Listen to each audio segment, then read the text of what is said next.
Welcome and welcome back. Thank you so much for joining me today. I am Michael. Sue is not joining me today, and we will get into that a little bit later. We are a close-knit family. I am a close-knit family. When Sue's here, we are a close-knit family. It is Wednesday, March 20, can't read my own notes. March 27th, 2019. This is episode number 49. We are a Knitcast coming to you from Armstrong. Yeah, it's still Armstrong out there. I don't know why I looked out the window. Armstrong in the North Okanagan region of British Columbia, Canada. Following my adventures as a newer knitter and Sue and my's ongoing yarn and knitting addiction. And I'm all alone here again. Gotta remember to look at the camera and not look at me in the camera. So, the skies above Armstrong. That's why I was looking outside. I was looking at the skies above Armstrong. Spring has finally sprung here in the sunny North Okanagan. There's only a little bit of snow left in the yard, just in the shady places, and that's probably gonna go away pretty quick here.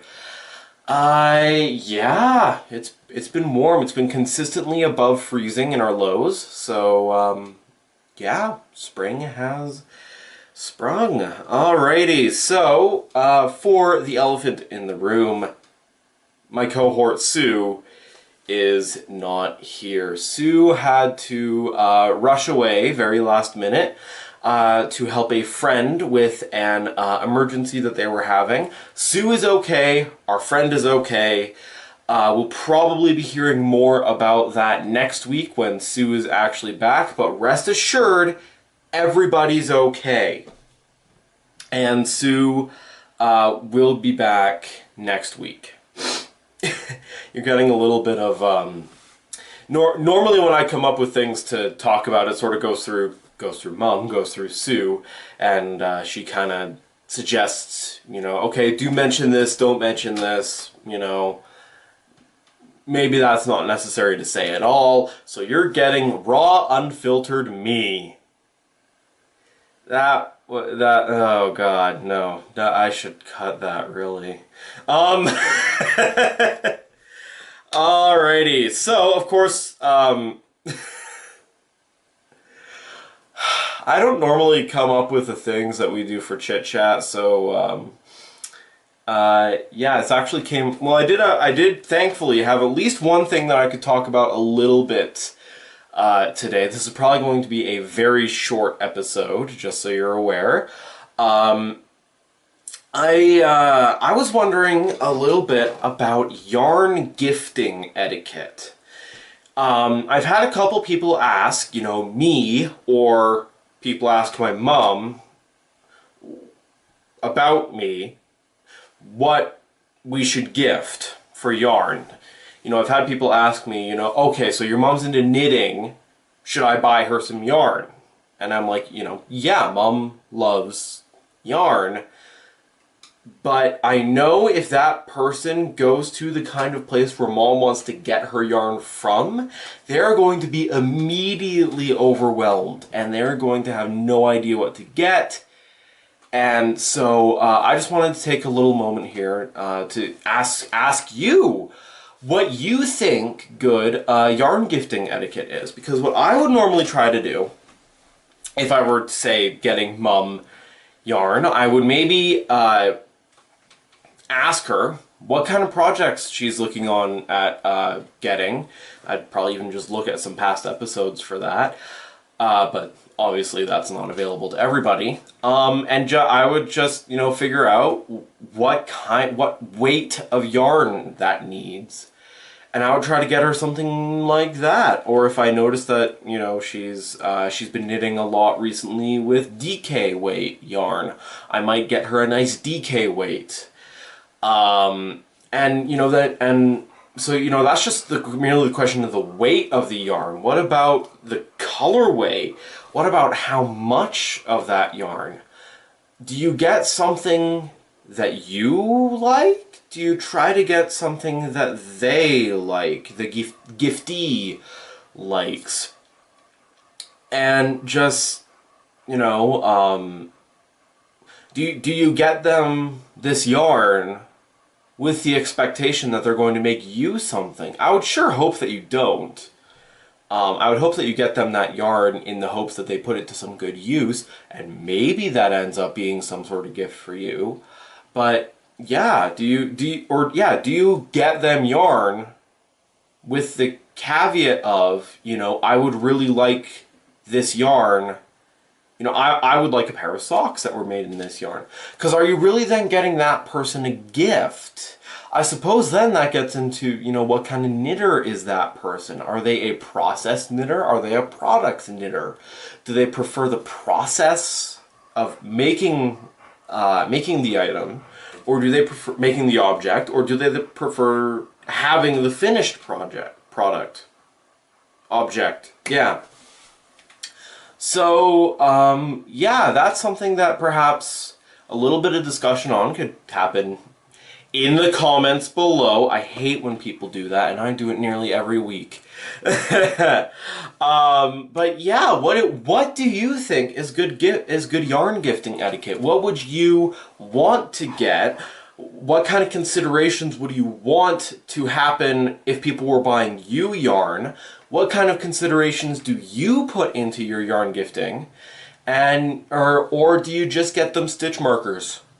You know, that's another thought. Do you just get them the notions or needles or what? You know, how do you buy gifts for knitters? There we go. You see how you're getting raw, unfiltered me? This is what happens. I start saying things, and then I'm like right at the end of the thought, and the right words assemble themselves. But I've just come up with a string of thoughts that are incoherent at best. Yeah. Wow, that did not do me nearly as much content as I was hoping that would do.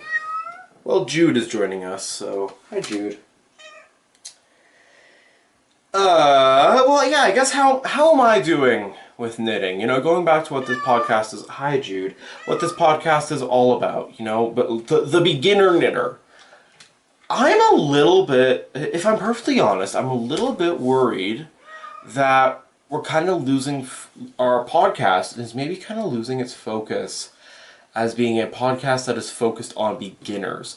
We had that right near the start, but now we're just another podcast. So I might talk to Mom about that. I will talk to Mom about that, because she's going to watch this and be like, Michael, why didn't... Well, no, she won't say that. She'll be like, Michael, why didn't you mention that? I don't know why I initially gave Mom a really shrill voice. That's just a voice I give people, I guess. Yeah. I have not been finding a lot of time to knit recently, unfortunately. I've been in rehearsal. I think Jude just rubbed up against the tripod. I've been in rehearsals a lot for the last couple of weeks, so I haven't really had a lot of time to knit. I've been and because of my rehearsal schedule, my work schedule has changed, which is taking up more of my time. So I haven't had a lot of time to knit recently, and I'm really feeling it. Yeah. So, I guess we shall move on to yarn-quisitions! Yarn acquisitions. This has been yarn acquisitions, although I sense a disturbance in the force that maybe Mum has picked up some yarn while she is where she is right now. Because apparently they have been, you know, as much as it was an emergency, they have had a fair amount of downtime, so I'd be surprised if Mom didn't go through some yarn shop. Alrighty, finished objects. This has been finished objects. Alrighty, let's move on to whips. WIP, work in progress. I meant to get this out of the project bag before I started, but here we are. I am now again caught up on my temperature scarf. Caught up on that at work the other day, at the job that I'm able to do some knitting at, and also have pretty easy access to Environment Canada info. So here is what I've done. Here is the temperature scarf as it is right now. So you can see right up at the top here, I've been getting some yellow in there as our high. Yeah, we've been fairly consistently in the low teens of Celsius for our highs, while still kind of just above freezing in our low. And that's reflected in the yellow there and the blue with a little bit of green. So yeah, this is caught up to last Saturday, and yeah, I'm having the realization that I have dropped a stitch there, and I'm realizing that keeping up with this, keeping up to date, is really good idea. I'm not doing what Mom's doing of writing everything down, writing all my temperatures down. I'm just getting them off the Environment Canada website because they have a place where you can do that. And it did take me a second to find, and it still takes me a little bit to navigate to there, but I was able to find it, and it just makes things so much easier. I don't have to worry about missing my temperatures for the day. I just go and find it on the website and pick up where I left off.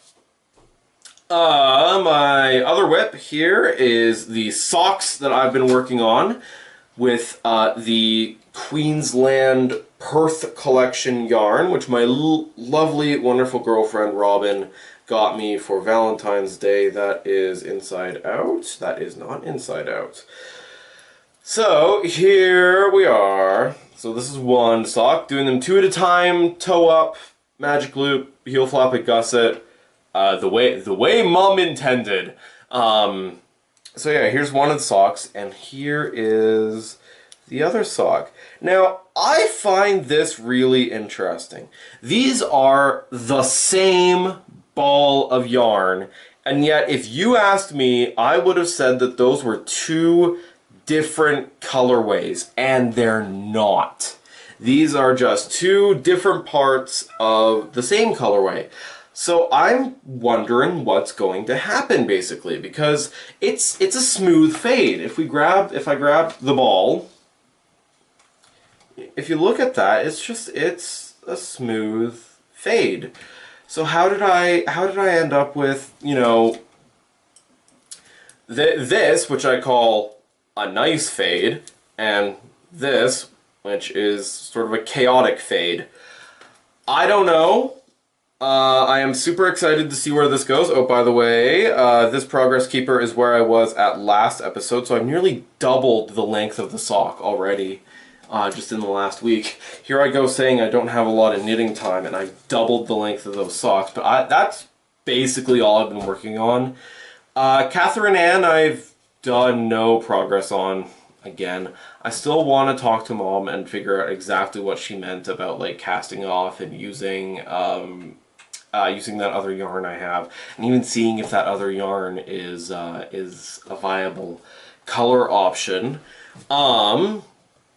Yeah, I have gotten an update from Mom on what she's been working on. She did, of course, take her knitting with her. She took Hearten by Kim Hargreaves with her, and she has been working on that, but apparently she didn't take enough yarn, so she may be running out of yarn. She may have already run out of yarn by the time I'm recording this. Yeah, but I'm sure, and I'm sure we'll get an update on that next week. Okay, and that is going to put us right away into what Mike brings to the table. Your local board gaming hobbyist who spends way too much money on board games. It's okay, Mom spends too much money on yarn and knitting. I spend too much money on board games. I'm realizing I forgot to get myself some water. So there. There is a whole subgenre of board games that I've been really wanting to get into called hidden movement games. And this game I have here is actually my first time playing such a game, and I played it with Mum and Robin, and we had some good fun. It is Letters from Whitechapel. I am particularly today talking about the revised edition. There are 2 editions of this game. This is the revised edition. This is the one that I have experience with from Fantasy Flight Games. Some of you will have had a little bing in the back of your head and said, Whitechapel, isn't that where Jack the Ripper operated? Yes. In Letters from Whitechapel, one player will take on the role of Jack the Ripper, whereas all the other players will take on the role of the police that are trying to chase him down. The game takes place over 4 nights, where on each night Jack will murder someone, as Jack the Ripper wants to do, and they will, and then Jack the Ripper has a little screen and a piece of paper on it, which he is writing down his position. There's I want to say over 200 positions on the board where Jack the Ripper can be, and he is writing down where he is, turn by turn, on this piece of paper, and where he's trying to get to, which is his hideout. Whereas the other players, the police, are trying to track him down by asking him, have you ever been to this space? And, are you in this space? Jack the Ripper wins if he can successfully get back to his hideout 4 nights in a row, and the police win if they can arrest Jack the Ripper or prevent him from getting to his hideout before time runs out on any of the nights. It is an incredible game. It's a little bit confusing to explain at first, but it's really actually simple, I think. Letters from Whitechapel Revised Edition is recommended for ages 14 plus for between 2 and 6 players. I feel like it would be a bit better on the sort of in the 4 and 5 player range. We played it with 3 players, so me, Robin, Sue, and that was alright. And it takes over an hour to play. Just 1+ hours. Yeah. Letters from Whitechapel. I recommend it highly. In other things that Michael brings to the table, or perhaps your computer screen, Chill Games to Knit To is ongoing, and I feel like I might even fit in a stream tonight while this video is rendering, just because I'm not sure when else I'm going to do it. It'll be kind of last minute. We are continuing to play World of Warcraft with Daco, our Pandaren hunter, and Steve, his trusty pet turtle.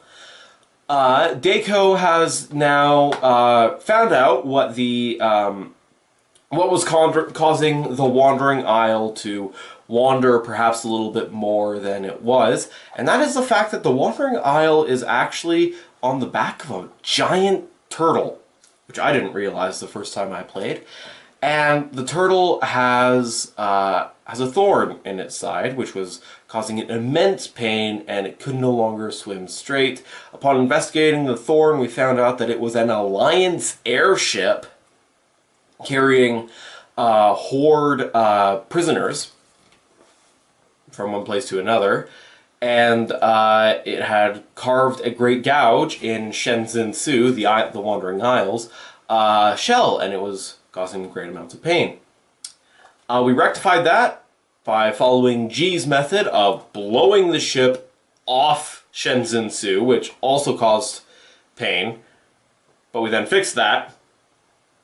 And ultimately, we decided to go to the mainland, as much as Azeroth has a mainland.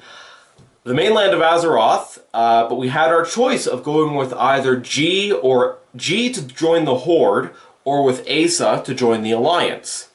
And I made the executive decision, having played through most of the Alliance, almost all the Alliance homeland and the Alliance most of the Alliance stuff, I made the executive decision to follow G and for the Horde. I am now... Deco is for the Horde. Don't worry, my highest level character in WoW is an Alliance character, so don't worry, everything balances out. And last we left Deco, he was right outside Orgrimmar, the capital city of the Horde, on his way to meet Garrosh Hellscream, War Chief of the Horde. And that's where we left off.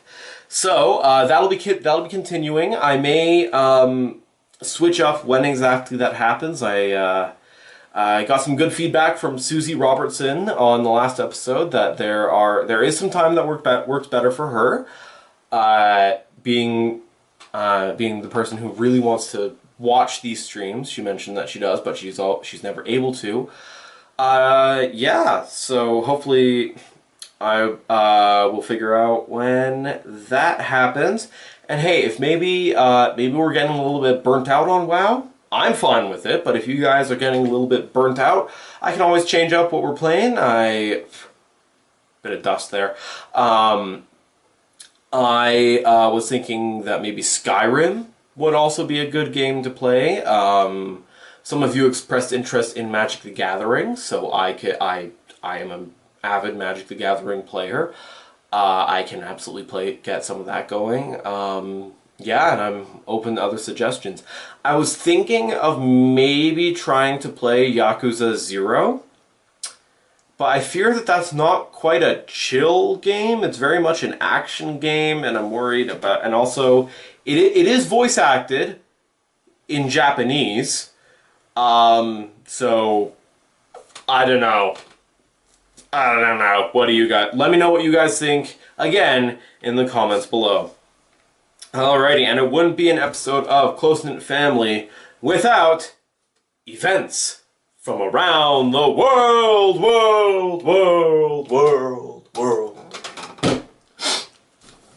I'm just doing repeats of events that Mum has already written down, but they are coming up shortly, which is why I have chosen them in particular. So... Can you see that? Yeah, I can. Okay. On April 12th to 14th, it is Embrace All the Stitches Retreat in Caslow, British Columbia. That's, well, compared to the rest of these, it's sort of nearby to us, so maybe check that out. On April 13th, at the Hillhurst Sunnyside Centre in Calgary, it is the Fiber Shindig. Be sure to check out that in Calgary, Alberta. And also, don't forget, for everybody who is planning on going to Knit City this year, the class schedule will be available on knitsocial.com or .ca. Knit Social, the Knit Social website. The class schedule for Knit City 2019 will be available as of April 15th. I don't know what time of day that will be. Yeah. So those are the events that I was able to get from around the world. So, I think that's all for me today. So, do please be sure to like, comment, and subscribe. Really helps us out here on YouTube, helps us reach a bigger audience. Follow us on Ravelry, Close Knit Family Knitcast, or follow us on Instagram, sorry, Close Knit Family Knitcast. Join us on Ravelry. All the information for that will be on the end card and in the description below. And I keep forgetting to mention, if you have anything else you want to share with us, if you just want to send us a message, your best way of contacting us is at our email, cnfpodcast@gmail.com. We, both Mum and I get notifications whenever something lands in that inbox, so if you want to contact us for anything, that's probably your best way of doing that. So, as always, keep your knitting close and your family closer. Bye.